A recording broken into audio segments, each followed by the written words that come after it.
Happy Thursday, everybody. I hope you're having a good week. Markets are closed tomorrow for the Good Friday holiday, so we're coming to you a day early with your Friday planning video. Today is Thursday, April 17th, and this is your Thursday planning video.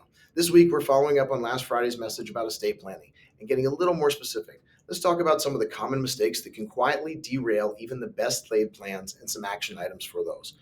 Because here's the truth, estate planning isn't just about documents, it's about people, timing, making sure what you want to happen actually happens. So, just a reminder, an important one, I'm not a lawyer, and as you know, I don't give legal or personal tax advice, but I do work with your legal and tax team to help you stay focused on these tasks. So, I want to go over some items and some ideas, and hopefully, we can make sure your plan's attended to. Let's go through a top 10 of mistakes and some ideas of actions to fix them. Let's start with mistake number one, procrastination. Let's start with the obvious one, not doing anything. We've all heard or we've said it. We're going to get around to it. But if something happens before the plan's in place, your loved ones are left guessing, or worse, arguing.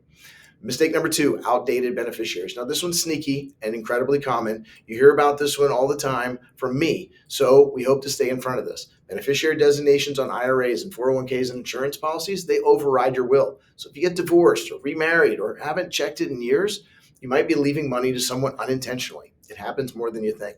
Mistake number three, ignoring digital assets. In 2025, this one's a big one.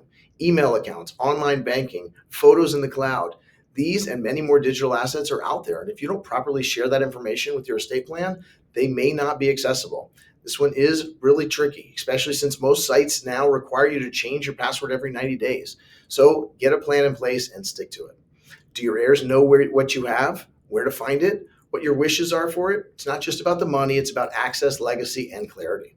Mistake number four, picking the wrong person. For executor, trustee, or power of attorney, shouldn't just be someone you trust. They should be someone who can handle the job. Family dynamics, financial complexity, emotional stress, it's a lot. Choosing the wrong person can create chaos instead of clarity. Mistake number five, no plan for incapacity. Now, estate planning isn't just for after you're gone. It's also for what happens if you can't make decisions for yourself. A solid plan includes healthcare directives and powers of attorney, so someone can step in if needed without a court process or confusion.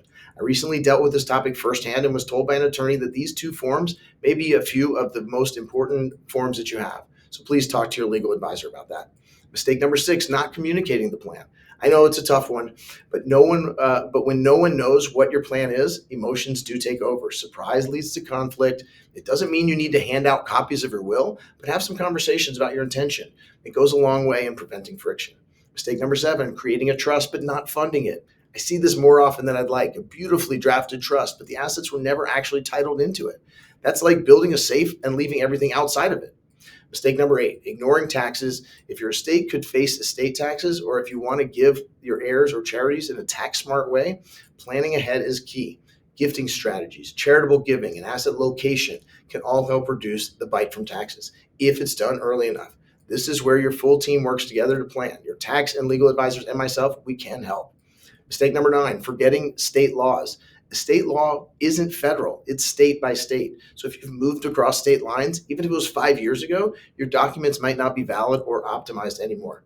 And finally, mistake number 10, letting the plan collect dust. A plan from 10 years ago, that was probably a good fit 10 years ago. Kids grow up, laws change, families evolve. These plans aren't a set it and forget it, they need a periodic review. The bottom line is these aren't just technical oversights. They're real things that could affect real families. The good news, every single one of these mistakes is fixable with a little attention, a little teamwork, and some proactive steps. If any of this sounds familiar or you're not sure where things stand with your own estate plan, let's make it a priority. This is one of those areas where a little work now can prevent a lot of stress later. Have a wonderful weekend, and as always, stay in touch and we'll talk soon.